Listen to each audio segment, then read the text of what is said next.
conducted a conference called Confronting Gravity. I don't know who Jeffrey Epstein was, but I would certainly bet money that he was a product of at least one or more elements of the intelligence community. The CIA, the FBI? Those are ours, right? Department of Homeland Security has some of this stuff. Geospatial intelligence has some of this. It's a large network. I'm talking about people like David Grush. I'm talking about people potentially like David Fravor. I'm talking about people like Jake Barber. I'm talking about scientists like Leo Szilard. Imagine if Leo Szilard didn't know that the Manhattan Project was going on, or Jack Raper, a journalist who broke a story. These people all think that they're doing their jobs.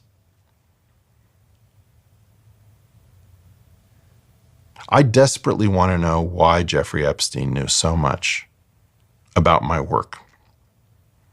And I want to know why he was connected to my graduate program.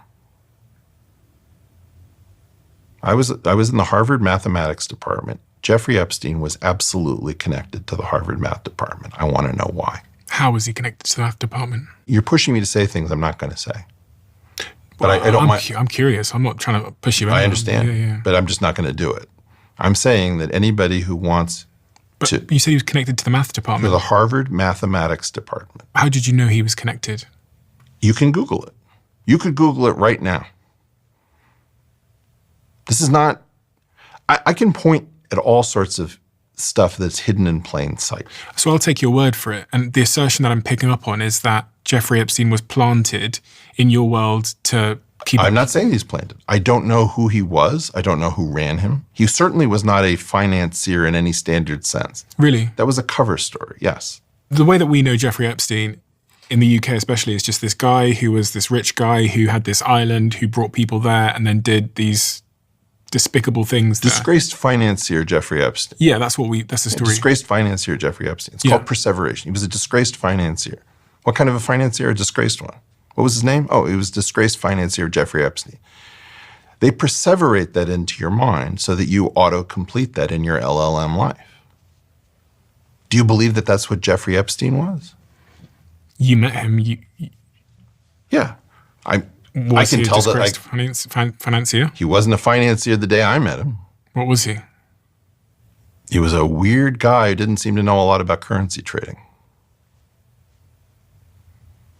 Claiming to run a multi-billion-dollar FX hedge fund. When you say a weird guy, what made him weird? Same stuff I've said on Chris Williams. I'm not going to go back through that. Just my point is you're getting a different interview, right? Mm-hmm. So what I'm trying to get at is Jeffrey Epstein knew a tremendous amount about my work when nobody knew anything about my work. And he had a pipeline into me that I didn't understand, which is that he was connected to my graduate program. And you can check out the conference called Exploring Gravity.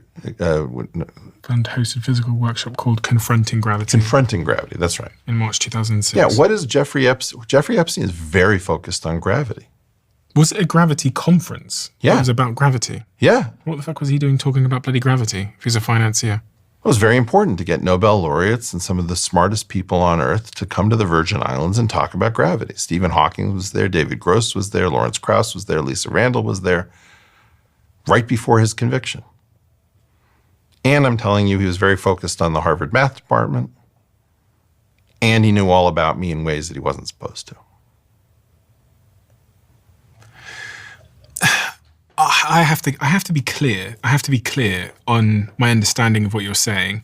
From what I understood, and you can say, Steve, I'm not going to answer that, whatever, but I just have to, because you've opened up a curiosity hole in my mind, Sure. So let me try and fill it, even if it's the conversation I had with Chris. I'll just evade you. Fine. Yeah, fine. Like, fine, you're within the right Wonderful. to evade me, and I hold the right to ask, which is, what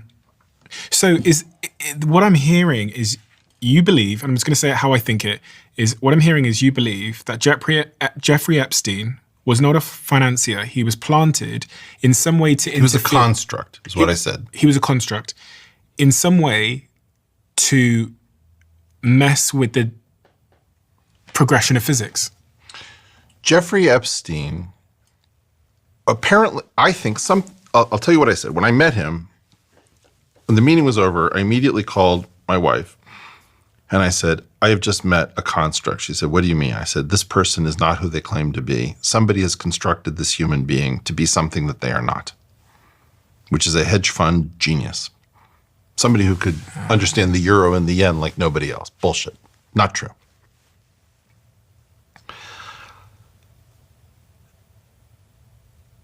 I believe that whoever constructed Jeffrey Epstein was running multiple different programs through the same thing, having put in a large initial investment.